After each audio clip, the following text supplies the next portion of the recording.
The Neptune 3 Max is a fantastic printer, and I absolutely loved it the moment I got it out of the box because it would let me print absolutely huge things such as life-size busts. But this video is about the Neptune 4 Max, so in this case I'll say it's a very large format FDM printer at a fairly competitive price point.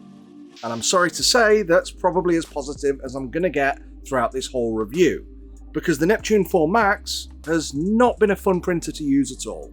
So hi, I'm Ross, and this is Fohammer Videos. Now, the market for this product is very niche already. Most people are happy with entry-level size printers. Some enjoy the benefits of helmet class printers, which is typically anything above 300mm cubed for the build area. This thing has a build area of 420mm squared and a build height of 480mm, which is nearly half a meter. But those aware of the Neptune 3 will know we've actually lost 2 centimeters in height here, and that's mostly due to the height of the large part cooling fan attached fully across the X-axis movement bar.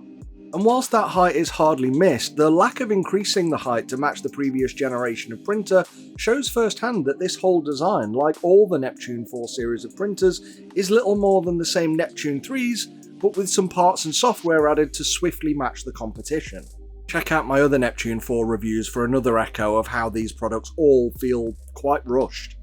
Now, if you're new here, you may think he's just being anti-Elegoo. Well, honestly, if you think that, go and check out my review summary of all the resin printers available right now, and in every size and price category, Elegoo clearly takes the win. And that's because Elegoo are first and foremost a resin printer brand. They not only know what they're doing in that area, but in most cases are leading the charge in that product category. But when it comes to FDM, it does feel like they're making them mostly for the sake of expanding their product range and selling them pretty much on their brand name alone. However, this is a review, so let's cover the necessities. It has a few call-out features you should be aware of.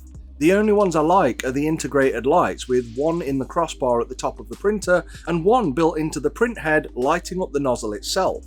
And when it comes to inspecting prints, that is handy, and I hope other brands implement this. But that is the sole advancement they've brought to the 3D printing technology as a whole, in my opinion. Now, because it's a bed slinger, you will need to assemble it, and they do give you a nice guide on the USB drive showing you how to do this. It's about as hard as an IKEA flat pack and should take about an hour to complete. The difficulty is mostly in getting to some of the higher up parts, like the spool holder, which is neatly on top. I actually needed a step to get this in place. And whilst printing at this size is cool, the one thing that you seriously need to consider is the size of this. As already shown in my Neptune 3 video, and this is no different, you can see the physical dimension of the printer online on the website, but you also need to consider how far forward and back the bed will move during a print, because I use kitchen countertops in my worktop, and even that is not deep enough for a Neptune 4 Max to sit on with the bed at its furthest point back, because I have a wall there. Now, luckily in my workshop I do have one area that's double this depth that I can actually use for the printer during the review. But once you get it built, just mount the filament into the spool holder and feed it through the runout sensor. This works fine as it did in my testing. Once the back end of the filament runs through this sensor, the printer will pause and allow you to swap reels. Leveling is semi-automated, but I suggest you ignore some of the guide you get with the printer and watch my leveling tips in my Neptune 4 video if you're new to leveling. It's the same process here, just a bit longer because of the extra 2 cogs on this huge build plate. Everything on this printer is controlled by the little screen, which just magnetizes to a holster on the side, and I do like this design because you can just pull the controller close to you and operate the printer with a more handheld device. Though this does make me wish that this printer's added Wi-Fi functionality allowed me to do similar on a remote phone app, which Elegoo at this point just don't have. And unfortunately, in my case, I actually built this and had no response from the touchscreen out of the box. It was Uncle Jesse who helped me diagnose how stupid I was being for not doing what should now be a pretty basic check, so on his advice I cracked open the controller module to find that one of the cables was loose. I popped this back in and that was all sorted. And speaking of the great Uncle Jesse, and he is a great guy, and I don't just mean his channel, he's actually a super helpful guy too to so many people in the community. But speaking of him, you might be wondering why the thumbnail says, "I beat Uncle Jesse." And honestly, it's because, well, he's Mr. Elegoo. He seems to get all the Elegoo products first, and yeah, I'm going to be honest about it, I'm just really jealous. I want to play with new toys sooner than him. But in this case, I hadn't seen anything from him about the Mars 4 Max, and the day I got it, I decided, hey, I should do a live stream unboxing about this just to get content out before him. But when I realised how much I had on in my life at that point, I decided against it. So, well, the reason for the thumbnail is I just didn't want a good thumbnail to go to waste. So have a go at me at the comments for clickbait, whilst remembering that I'm trying to save you money and help you with your buying choices, and it costs you nothing to watch these videos. Right, back to having a go about this printer. So, one thing I want to whinge about is the build plate. This is fine for adherence, it's your standard texturized PEI plate, but with something this size, it would have been nice to have some way to guide it into place on the heat bed itself. Because aligning something this big is tricky alone, and it's quite ouchy when it's still hot. Just like the rest of the Neptune 4s, this runs on Clipper firmware, and look, I've got a limited idea of how this is a benefit to the end user. Apparently it's just more powerful than some older firmwares, and it's much of what allows us more accurate and faster prints. But really, to me, it's just the one that's hot right now, and because it's popular, you're more likely to be able to perform advanced level tweaks if you want to by following the guides of others because it's more well known. But honestly, I'm not interested in any of that tinkering lark. I just want cool printed stuff ASAP. But one of the things it apparently does, and I've no idea if this is from the stock firmware or an Elegoo tweak, is allow the X and Y belts to find home without a dedicated switch. Uncle Jesse did mention he had some noise issues with his printer out of the box, which a firmware update seemed to sort. But in my case, I didn't experience this issue in the first place, and we both got our printers the same week. Now when it comes to the slicer, you've got Elegoo Cura, which is Elegoo's own version of what has recently become a rather outdated slicing application. Prusa Slicer is what the other brands are building from, and it won't take you long using Orca Slicer, which is an offshoot of Prusa Slicer, to see why. Okay, well actually it's an offshoot of Bamboo Studio, which is an offshoot of Prusa, but the point stands, it's the top slicer right now. But I never got to test it on this printer, as you'll soon see. So after printing the Benchy, which was fine and took about 23 minutes, I decided to finally finish a model I started on my Neptune 3 over a year ago. And that's a life-size bust. Now I had also printed a life-size Wolverine on my Neptune 3 which took over 22 days, and that was for the body alone without the stand. But this was at 0.06mm layers, and it was essentially just the shell only. This Tom Cruise body, sculpted by Sid Nake, was printed on the Neptune 4 Max in just 4 days. And quality-wise, I've got to say, it was incredible. I've had a lot of comments online asking me how I made such detailed FDM prints.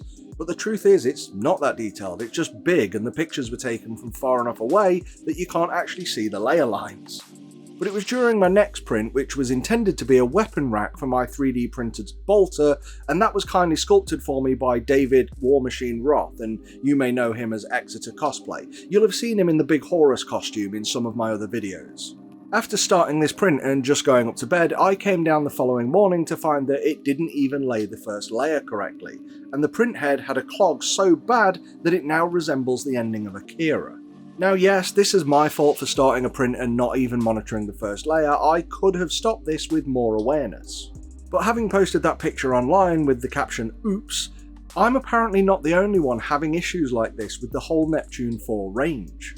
And that led me down a whole new path, looking at something I don't normally care about but clearly should, the nozzles in these printers. As I've said before with FDM, I'm generally happy when a printer works out of the box. I don't care what nozzle sizes or types are used. If a printer is made to work at this speed with a single filament colour at a time, and it works, I'm happy enough. But in this case, with the size of this printer and this form factor, it's unlikely you're printing small detailed things. So the 0.4mm nozzle you get by default in this is, well, it's kind of stupid.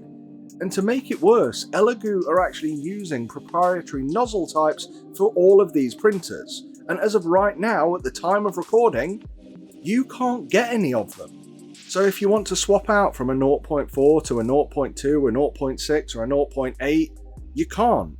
And that's so dumb, because when it comes to the bigger ones, this printer should have come with one by default.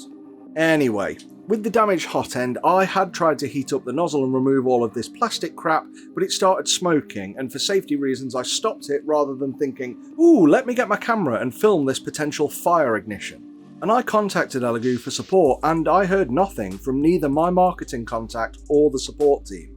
So then I tried swapping the hot end from my Mars 4 Pro to this, but the interface connector is completely different, so that was a waste of an hour. And it was here that I learned just how much of a pain in the arse it is to access these hot ends, and I actually mentioned this in my Neptune 4 video too. You see, where other brands have actually evolved in this generation and made things like proprietary nozzles, they actually give us benefits.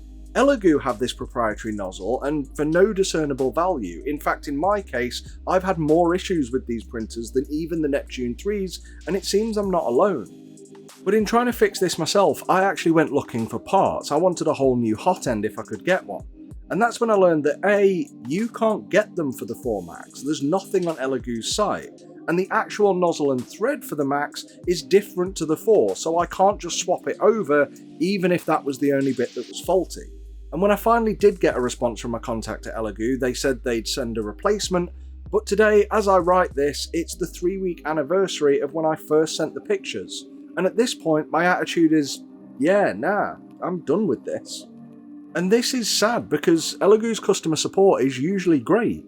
But if I were a customer and had paid for this and didn't have a clear next step within a week of contact, I'd be done with a brand forever. And whilst, yes, I didn't pay for this printer, here I am 3 weeks later with little more than empty promises.